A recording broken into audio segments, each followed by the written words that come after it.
भक्तजनों, माताओं, बहनों, सादर जय श्री कृष्ण। हमारे YouTube चैनल में आप सभी का बहुत बहुत स्वागत है। मैं हूं आपके साथ आचार्य नीलेश शर्मा। निर्जला एकादशी, ज्येष्ठ शुक्ल पक्ष निर्जला भीमसेनी एकादशी व्रत 2023 पूजा पारणा एवं व्रत कथा। साल की सबसे बड़ी एकादशी निर्जला एकादशी है।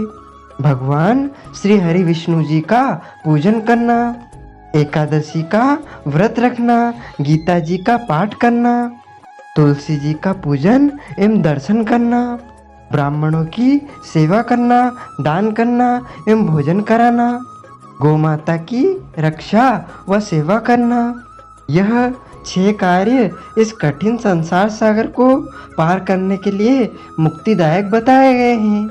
पूरे वर्ष में 24 एकादशी आती है, लेकिन जिस साल अधिक मास या पुरुषोत्तम मास आता है उस साल 2 अधिक एकादशी हो जाती है, यानी कुल मिलाकर 26 एकादशी हो जाती है।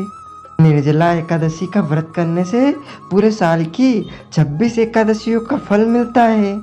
प्रत्येक महीने में 2 बार एकादशी आती है, एक कृष्ण पक्ष में, एक शुक्ल पक्ष में। दोनों ही एकादशियों का हमारे धर्म ग्रंथों तथा पुराणों में भिन्न भिन्न महत्व बताया गया है।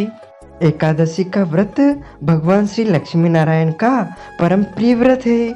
एकादशी का व्रत करने से मनुष्य के कई जन्मों के पाप जड़ से नष्ट हो जाते हैं तथा उनके पुण्यों का उदय होता है। जब मनुष्य के जन्म जन्मांतर के पाप नष्ट हो जाते हैं तभी उन्हें सांसारिक एवं भौतिक सुखों की प्राप्ति होती है। इस बार ज्येष्ठ मास के शुक्ल पक्ष की निर्जला एकादशी भीमसेनी एकादशी तिथि का आरंभ 30 मई 2023 शाम को 6:17 से हो जाएगा। वह एकादशी तिथि का समापन 31 मई 2023 की दोपहर 1:47 पर होगा। अतः जो शुद्ध एकादशी होगी वह 31 मई 2023 बुधवार के दिन ही रहेगी। इसी दिन सभी भक्तजनों को एवं माताओं बहनों को एकादशी का निराहार व्रत रखना चाहिए एवं निर्जला एकादशी का पारणा यानी कि व्रत खोलने का सही समय पारणा मुहूर्त 1 जून 2023 गुरुवार को सुबह 5:50 से लेकर 7:50 तक आपको व्रत खोलना है, अर्थात इस दौरान व्रत का पारणा कर लेना चाहिए। अगले दिन यदि कोई और व्रत करना है जैसे प्रदोष या मंगलवार का व्रत, ऐसे में फल जल या फलाहारी वस्तु से व्रत का पारणा अवश्य करें। जो भक्तजन एकादशी का व्रत करते हैं उन्हें दशमी से लेकर द्वादशी तक कुछ महत्वपूर्ण नियमों का पालन अनिवार्य रूप से करना चाहिए। दशमी के दिन एक समय शुद्ध एवं सात्विक भोजन करें। इस दिन चावल, लहसुन, प्याज, कटहल की सब्जी, मसूर की दाल बिल्कुल भी ना खाएं, ना घर में पकाएं। दशमी के दिन पराय अन्न यानी कि दूसरे के घर का भोजन भी नहीं करना चाहिए। शहद नहीं खाना चाहिए। ब्रह्मचर्य व्रत का पालन करना चाहिए। एकादशी के दिन सुबह जल्दी उठकर स्नान करके पूजा अर्चना कर एकादशी व्रत का संकल्प धारण करें। सूर्य भगवान को अर्घ्य दें, माता पिता को प्रणाम करें, तुलसी जी का पूजन करें, गौ माता का पूजन करें। इस दिन अन्न का सेवन नहीं करना चाहिए। एकादशी के दिन झूठ ना बोले, किसी का अनादर ना करें, क्रोध नहीं करना चाहिए, लड़ाई झगड़े या वाद विवाद बिल्कुल भी नहीं करना चाहिए, दाढ़ी, कटिंग व शेविंग बिल्कुल भी नहीं करवाना चाहिए। घर पर आए याचक भिखारी को खाली ना लौटाएं, दिन में ना सोएं, रात्रि का जागरण करें, पूजन पाठ करके ब्राह्मण के मुख से ही एकादशी व्रत का कथा का श्रवण करें। कथा सुनने के बाद उन्हें दक्षिणा भी प्रदान करें एवं शुभ मुहूर्त में एकादशी के अगले दिन ही व्रत का पारणा करें। इस बार निर्जला एकादशी 31 मई 2023 बुधवार को रहेगी, निर्जला एकादशी व्रत कथा इस प्रकार है। बोलो लक्ष्मी नारायण भगवान की जय। श्री वृंदावन बिहारी लाल की जय। श्री गिरिराज धरण की जय। श्री बालकृष्ण लाल की जय। निर्जला एकादशी व्रत का पौराणिक महत्व और व्याख्यान भी बहुत पुण्यदायक है। जब सर्वज्ञ वेदव्यास ने पांडवों को चारों पुरुषार्थ धर्म अर्थ काम और मोक्ष देने वाले एकादशी व्रत का संकल्प कराया था, तब युधिष्ठिर ने कहा, जनार्दन, ज्येष्ठ मास के शुक्ल पक्ष में जो एकादशी पड़ती है, कृपया उसका वर्णन कीजिए। भगवान श्री कृष्ण ने कहा, हे राजन, इसका वर्णन परम धर्मात्मा सत्यवती नंदन व्यास जी करेंगे, क्योंकि ये संपूर्ण शास्त्रों के तत्वज्ञ और वेद वेदांगों के पारंगत विद्वान हैं। तब वेदव्यास जी कहने लगे, कृष्ण पक्ष और शुक्ल पक्ष दोनों पक्षों की एकादशी में अन्न खाना वर्जित है। द्वादशी के दिन स्नान करके पवित्र हो और फूलों से भगवान केशव की पूजा करे। फिर नित्य कर्म समाप्त होने के पश्चात पहले ब्राह्मणों को भोजन देकर अंत में स्वयं भोजन करे। यह सुनकर भीमसेन बोले, परम बुद्धिमान पितामह, मेरी उत्तम बात सुनिए। राजा युधिष्ठिर, माता कुंती, द्रौपदी, अर्जुन, नकुल और सहदेव ये एकादशी को कभी भोजन नहीं करते तथा मुझसे भी हमेशा यही कहते हैं कि भीमसेन को एकादशी के दिन तुम भी ना खाया करो, परंतु मैं उन लोगों से यही कहता हूँ कि मुझसे भूख नहीं सही जाएगी। भीमसेन की बात सुनकर व्यास जी ने कहा, यदि तुम नरक को दूषित समझते हो और तुम्हें स्वर्गलोक की प्राप्ति अभिष्ट है, तो दोनों पक्षों की एकादशियों के दिन भोजन नहीं करना चाहिए।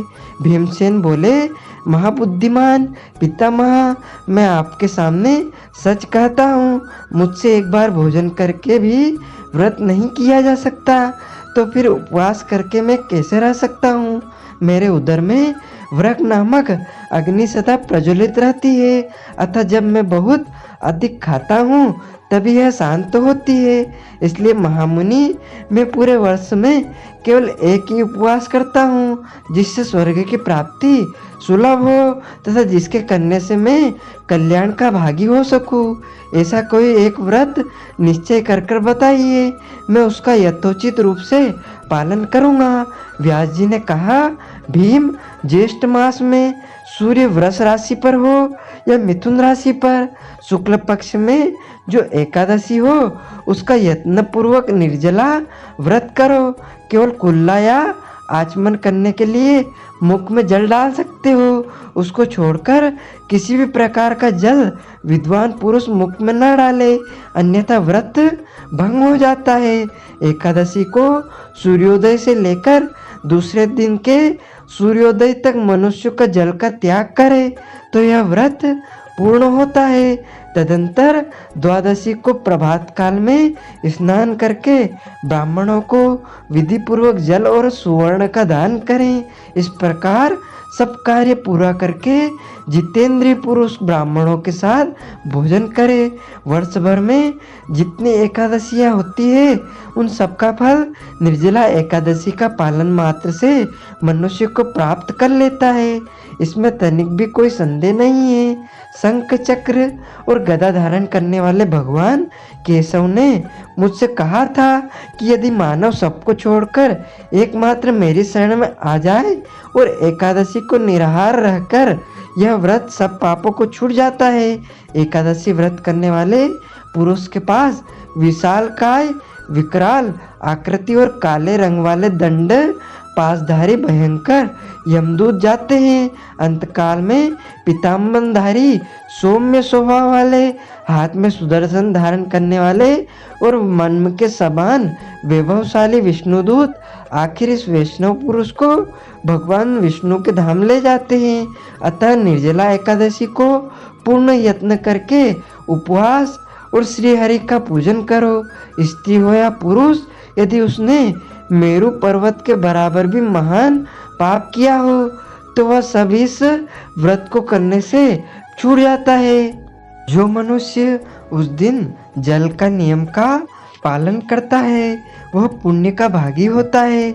उसे एक एक प्रहर में कोटि कोटि स्वर्ण मुद्र दान करने का फल प्राप्त होता है। सुना गया है मनुष्य निर्जला एकादशी के दिन स्नान, दान, जप, होम आदि जो कुछ भी करता है वह सब अक्षय होता है। यह भगवान श्री कृष्ण का कथन है। निर्जला एकादशी को विधि पूर्वक उत्तम रीति से उपवास करके मानव वैष्णव पद को प्राप्त कर लेता है। जो मनुष्य एकादशी के दिन अन्न खाता है वह पाप का भोजन करता है। इस लोक में वह चांडाल के समान और मरने के बाद दुर्गति को प्राप्त होता है। जो ज्येष्ठ शुक्ल पक्ष में एकादशी को उपवास करके दान करेंगे वे परम पद को प्राप्त होंगे। जिन्होंने एकादशी को उपवास किया है वे ब्रह्म हत्यारे, शराबी, चोर तथा गुरुद्रोही होने पर भी सब पातक पापतों को मुक्त हो जाते हैं। कुंती नंदन, निर्जला एकादशी के दिन श्रद्धालु स्त्री पुरुषों के लिए जो विशेष दान और कर्तव्य विहित है उन्हें सुनो। उस दिन जल में शयन करने वालों भगवान विष्णु का पूजन और जलमय धेनु का दान करना चाहिए अथवा प्रत्यक्ष धेनु या ग्रहमतमय धेनु का दान उचित है। पर्याप्त दक्षिणा और भांति भांति के मिष्ठानों द्वारा यत्न पूर्वक ब्राह्मणों को संतुष्ट करना चाहिए। ऐसा करने से ब्राह्मण अवश्य संतुष्ट होते हैं और उनके संतुष्ट होने पर श्रीहरि मोक्ष प्रदान करते हैं। जिन्होंने सम, दम और दान में प्रवृत्त हो श्रीहरि की पूजा और रात्रि में जागरण करते हुए इस निर्जला एकादशी का व्रत किया है उन्होंने अपने साथ ही बीती हुई 100 पीढ़ियों को और आने वाली 100 पीढ़ियों को भगवान वासुदेव के परम धाम में पहुंचा दिया है। निर्जला एकादशी के दिन अन्न, वस्त्र, गो, जल, सेय, सुंदर आसन, कमंडलु तथा छाता दान करने चाहिए। जो ज्येष्ठ तथा सुपात्र ब्राह्मण को जूता दान करता है वह सोने के विमान पर बैठकर स्वर्गलोक में प्रतिष्ठित होता है। जो इस समय एकादशी की महिमा को भक्ति पूर्वक सुनता है अथवा उसका वर्णन करता है वह स्वर्गलोक में जाता है। चतुर्दशी युक्त अमावस्या को सूर्य ग्रहण के समय श्राद्ध करके मनुष्य जिस फल को प्राप्त करता है वही फल इसके श्रवण से भी प्राप्त होता है। पहले ददंतवान करके यह नियम लेना चाहिए कि मैं भगवान केशव की प्रसन्नता के लिए एकादशी को निराहार रहकर आचमन के सिवा दूसरे जल का भी त्याग करूँगा। द्वादशी को देवेश्वर भगवान विष्णु का पूजन करना चाहिए। गंध, धूप, पुष्प और सुंदर वस्त्र से विधि पूर्वक पूजन करके जल के घड़े के दान का संकल्प करते हुए निम्नांकित मंत्र का उच्चारण करें। संसार सागर से तारने वाले हे देव ऋषिकेश, इस जल के घड़े का दान करने से आप मुझे परम गति की प्राप्ति कराइए। भीमसेन, ज्येष्ठ मास में शुक्ल पक्ष की जो शुभ एकादशी होती है उसका निर्जल व्रत करना चाहिए। उस दिन श्रेष्ठ ब्राह्मणों को शक्कर के साथ जल के घड़े का दान करने चाहिए। ऐसा करने से मनुष्य भगवान विष्णु के समीप पहुंचकर आनंद का अनुभव करता है। तत्पश्चात द्वादशी को ब्राह्मण भोजन कराने के बाद स्वयं भोजन करे। जो इस प्रकार पूर्ण रूप से पाप नाशिनी एकादशी का व्रत करते हैं वह सब पापों से मुक्त हो आनंदमय पद को प्राप्त होता है। यह सुनकर भीमसेन ने भी इस शुभ एकादशी व्रत का आरंभ कर दिया। तब से यह लोक में पांडव द्वादशी के नाम से विख्यात हुए। ज्येष्ठ शुक्ल पक्ष एकादशी के ही दिन भगवान श्री कृष्ण ने देवी रुक्मणी का हरण किया था, अतः यह एकादशी रुक्मणी हरण एकादशी के नाम से भी जानी जाती है। अच्युतम केशवम राम नारायणम श्री कृष्ण दामोदरम वासुदेवम भजे श्रीधरम माधवम गोपिका वल्लभम श्री जानकी नायकम श्री रामचंद्रम भजे। श्री जानकी नायकम श्री रामचंद्रम भजे। जानकी मनोहरम सर्वलोकनायकम श्रीशंकरादिसेवितं पुण्यनाम कीर्तनम। श्री राम राम राम राम राम नामतायकम। रामकृष्ण वासुदेवा भक्ति मुक्तिदायकम। रामकृष्ण वासुदेवा भक्ति मुक्तिदायकम। बोलिए लक्ष्मी नारायण भगवान की जय। गोपाल कृष्ण भगवान की जय। तो भक्तजनों, माताओं, बहनों, आपने निर्जला एकादशी की दिव्यमय एवं पुण्यमय कथा सुनी।